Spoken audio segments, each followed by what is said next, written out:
परीक्षित ने अपने गुरु से प्रश्न पूछा है, ये निवेदन किया है कि भगवान, मरणासन्न व्यक्ति को क्या करना चाहिए जिसकी मृत्यु निकट हो, बिल्कुल समीप हो।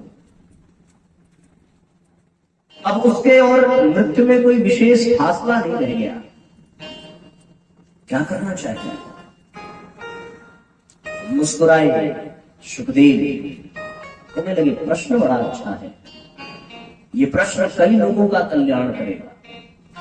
इसलिए उन्होंने सर्वप्रथम व्यासपीठ को प्रणाम किया, व्यास जी को, अपने पिता को प्रणाम किया, अपने दादा पराशर को प्रणाम किया, समस्त ऋषिगणों को प्रणाम करके सुखदेव ने आज अपने मुखार बिंदु से परीक्षित को उपदेश देना प्रारंभ किया। परीक्षित जिज्ञासा लेकर के बैठे, प्यास लेकर के बैठे, पर उसकी कीमत चुकानी पड़ती है। यदि आत्मा की भूख मिटानी है तो शरीर की भूख पर अंकुश लगाना पड़ेगा, और यदि शरीर के भूख का ध्यान रखा तो फिर आत्मा तो भाई भूखी रह जाती है। इसलिए आज शरीर की भूख मिटाने के चक्कर में हमने अपनी आत्मा को कमजोर कर दिया, और दुर्भाग्य, दुष्परिणाम ये निकला कि हम शरीर को भी स्वस्थ नहीं रख पाए। सारा क्रियाकलाप हमने केवल और केवल इस शरीर के लिए किया, इसके बावजूद भी हम अपने शरीर को संभाल नहीं पा रहे। शायद ही कोई ऐसा घर हो जहां पर बीपी, शुगर आदि की समस्याएं ना हो। साल में अगर एक बार ये ना हो तो व्यक्ति को टेंशन हो जाती है कि यार इस बार कुछ हुआ नहीं। वो फिर पूरा चेकअप करा के आता है, कहीं कोई बड़ी समस्या तो नहीं। इंसान अपने शरीर से इतना परेशान हो गया है साहब की हंसना भूल गया है। आने वाले 20-25 साल में हंसते हुए इंसान को हम लोग केवल म्यूजियम में देखेंगे कि व्यक्ति बड़ा चिंतित है, बड़ा परेशान है, और इसलिए क्योंकि वो केवल और केवल अपने शरीर की भूख मिटाना चाहता है। और शरीर की भैया भूख ऐसी है, मन की भूख ऐसी है, इस बुद्धि की भूख ऐसी है जो कभी मिटती ही नहीं है। 2 रोटी सवेरे खाओ, दोपहर तक फिर भूख लग जाएगी, दोपहर में खाओ, शाम को फिर लगेगी। दिन भर में 6 रोटी खा लिया, 180 रोटी महीने की खा गए, हजारों रोटी हम साल भर में खा गए, लेकिन ये शरीर भूखा का भूखा है। कितना भी पानी पी लो, कितना भी गंगा जल पी लो, कितना भी कोल्ड ड्रिंक पी लो, कितना भी वो भी पी लो, पर प्यास बुझती नहीं है महाराज। शरीर ज्यों का त्यों रहता है। और उसका कारण ये है कि किसी वृक्ष को यदि स्वस्थ रखना है तो उसमें खाद पानी उसके तना और पत्ते में नहीं दिया जाता है उसकी जड़ में। यदि जड़ में देने की बजाय आप उसके पत्तों को पानी दीजिए तो क्या वो वृक्ष कभी स्वस्थ रह पाएगा? उसी प्रकार ये शरीर तो केवल दिखने वाला पत्ता और तना मात्र है, इसका जड़ तो इसके भीतर है, और वो जड़ है ये आत्मा, जिसके निकल जाने मात्र से आप इस शरीर को कितना भी क्रीम पाउडर लगा करके चमकाओ। मुझे बड़ा आश्चर्य हुआ, कथा में भी शरीर की सेवा हो रही है ना। 1-2 दिन देखा हमने खूब परफ्यूम छिड़का आप लोगों ने। मैं भी सोच रहा था कि इसका क्या प्रयोजन है, वो बाबा समझ में नहीं आया आज तक, आज तो दिख नहीं रहा। सुगंध के लिए महाराज चंदन लगाया, ये वाला तो समझ में आया, पर परफ्यूम छिड़कना ये पहली बार हमने किसी कथा में देखा। ये शरीर की सेवा कथा में। चलो प्यास लगी, पानी पी लिया, इसलिए कि शरीर, गर्मी का मौसम है, कथा में मन लगा रहे। परफ्यूम लाने जा रहे क्या? लेने जा रहे, अरे वो चाहिए नहीं। तो इसलिए मैं ये कह रहा था, यहां तो आत्मा की भूख मिटाने के लिए। और अगर परीक्षित कथा सुनते समय परफ्यूम छिड़कने लगा होता तो 7 दिन महाराज परफ्यूम छिड़कने में चले जाते, क्योंकि इतनी बड़ी संख्या में वहां श्रोतागण एकत्रित थे। तो आज परीक्षित शरीर की भूख नहीं, आत्मा की भूख मिटाने के लिए अपने गुरु के पास आए। आत्मा की भूख, और आत्मा की भूख केवल और केवल ज्ञान से मिटती है, केवल और केवल प्रेम से मिटती है, केवल और केवल भाव से मिटती है। तो प्रश्न पूछा है कि मरणासन्न व्यक्ति को क्या करना चाहिए गुरु के आगे, और गुरु ने उस प्रश्न का उत्तर दिया है कि हे परीक्षित, तुम्हारा ये प्रश्न बड़ा ही आनंददायक है। आयु नश्यति पश्यताम प्रतिदिनम याति क्षयम यौवनम कालो जगत भक्षक। ये आयु प्रतिपल प्रतिक्षण घटती जा रही है। काल भगवान इस जगत का भक्षण कर रहे हैं, और दिन अर्थोपार्जन में बीत जाता है, रात की निद्रा और विषय भोगों में बीत जाती है। इसलिए समय से पूर्व ही इस बात का आभास हो जाना चाहिए कि व्यक्ति को किसी न किसी एक दिन मरना है, और जब समय समाप्त हो जाएगा तो केवल पछताना मात्र रह जाएगा। तो फिर जब मृत्यु निकट हो तो ऐसे समय में भी अनेकों उपाय हैं जो भगवान को मोक्ष प्रदान कर दे, मुक्ति प्रदान कर दे। और महाराजा खटवांग को केवल 2 घड़ी में ही मुक्ति प्राप्त हो गई थी, और जब खटवांग को 2 घड़ी में मुक्ति प्राप्त हो सकती है, उसका जीवन और मरण संवर सकता है। तो हे राजन, आपको तो 7 दिन का समय मिला है भगवत भजन के लिए, आपके पास तो बहुत सी संभावनाएं हैं। जब शरीर त्यागने का समय आवे तो फिर क्या करना चाहिए? बोले महाराज, ये शरीर मान लो लकड़ी का है कि जल जाना चाहिए।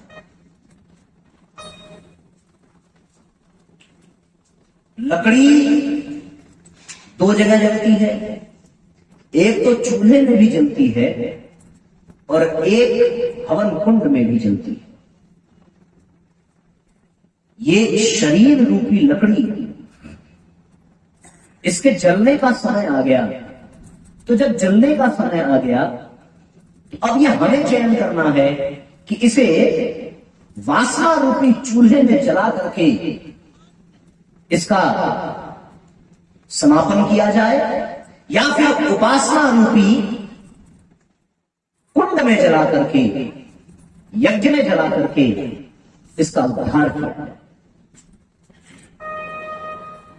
यदि वासना रूपी चूल्हे में जलाया तो फिर उसकी जो राख होगी वो राख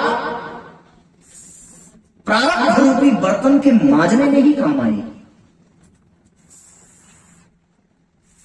और यदि उपासना रूपी कुंड में आपने इस शरीर को जलाया तो फिर वो जो राख होगी वो राख किसी शिव के माथे पर भस्म लगाने के काम आएगी। भैया वो पूछ करके तब लगाना, जबरदस्ती न लगाओ। क्या नाम है? उनको रोकिए जरा, बहुत लोगों को नहीं पसंद है। हाँ, आप बैठ जाए, उसको अपने पास रख सकते। क्योंकि मैं देख रहा था कि कुछ लोगों को बिल्कुल नहीं पसंद है, और अब वो करे क्या? छिड़क तो दिया, यहां भी थोड़ी देर में फैलेगा, चढ़ेगा। बड़ी महत्वपूर्ण बात मैं कह रहा था, और वो बात यही कह रहा था कि यदि वासना रूपी चूल्हे में शरीर रूपी लकड़ी को जलाया तो फिर प्रारब्ध रूपी बर्तन मांजने में ही उसकी राखी काम आएगी, और यदि उपासना रूपी यज्ञ कुंड में इस शरीर रूपी लकड़ी को जलाया तो फिर उसका भस्म कोई शिव अपने माथे पर लगाएंगे और फिर वो भस्म का भी बड़ा सम्मान होगा। उपासना में अपने आप को लगा देना जब मृत्यु के बिल्कुल निकट हो। उपासना यानी भगवान के पास बैठना शरीर से नहीं, क्योंकि जब मृत्यु निकट आवे तो शरीर कृशकाय हो जाता है। शरीर तो पास नहीं जा सकता, लेकिन व्यक्ति का मन भगवान के पास जा सकता है। फिर अपने समस्त इंद्रियों के शक्ति को उनके विषयों से खींच करके उन सबको भगवान की ओर लगा देना, उस परम लक्ष्य की ओर लगा देना। मरणासन्न व्यक्ति को यही करना चाहिए। और यह किसी को नहीं पता कि कौन कब मरेगा, इसलिए हर पल अपने इंद्रियों को समस्त विषयों से समेट करके भगवान के चरणों में समर्पित करके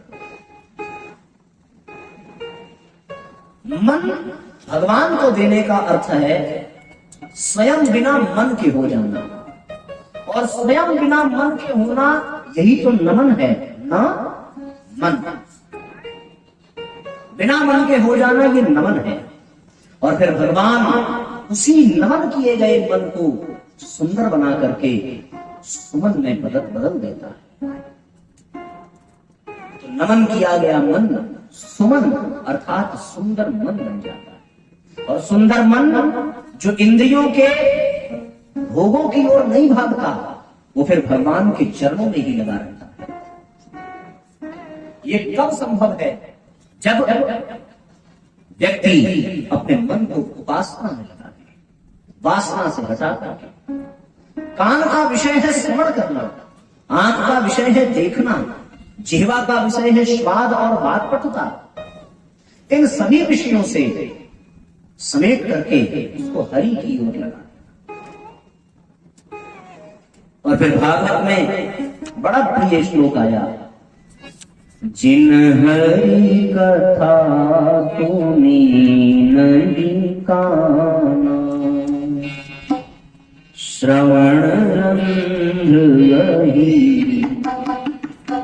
भवन समाना, जिन हरि कथा तुमी नहीं काना, श्रवण रंध्र वही भवन समाना, श्रवण रंध्र वही भवन समाना, नयन संत दरस नहीं देखा, नयन संत दरस नहीं देखा,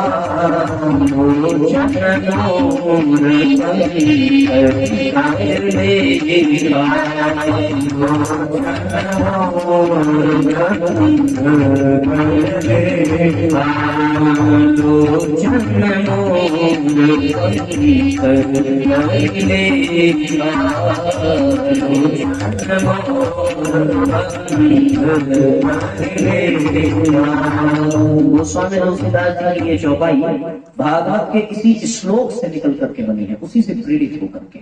बर्हा इते ते नयने नराणाम लिंगानि विष्णोर निरीक्षतो ये, पादौ नृणाम तौ द्रुम जन्म भाजो, क्षेत्राणि नानुव्रजतो हरियो।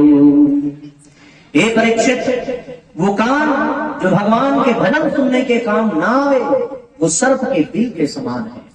वो आंखें जो भगवान का दर्शन न कर सके, वो आंखें मोर के पंखों के समान है। वो जीव जो भगवान का भजन न गुनगुना सके, वो फिर केवल और केवल दादर के टर के समान है।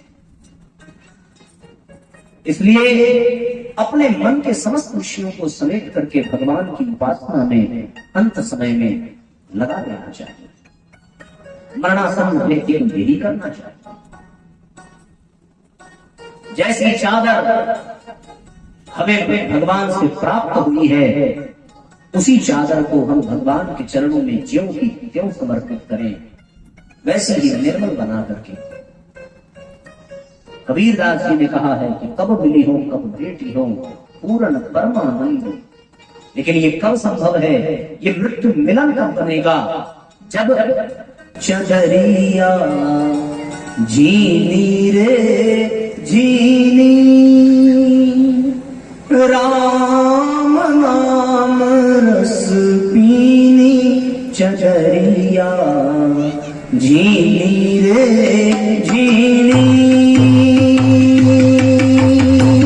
राम नाम रस पीनी, चदरिया जीनी रे जीनी।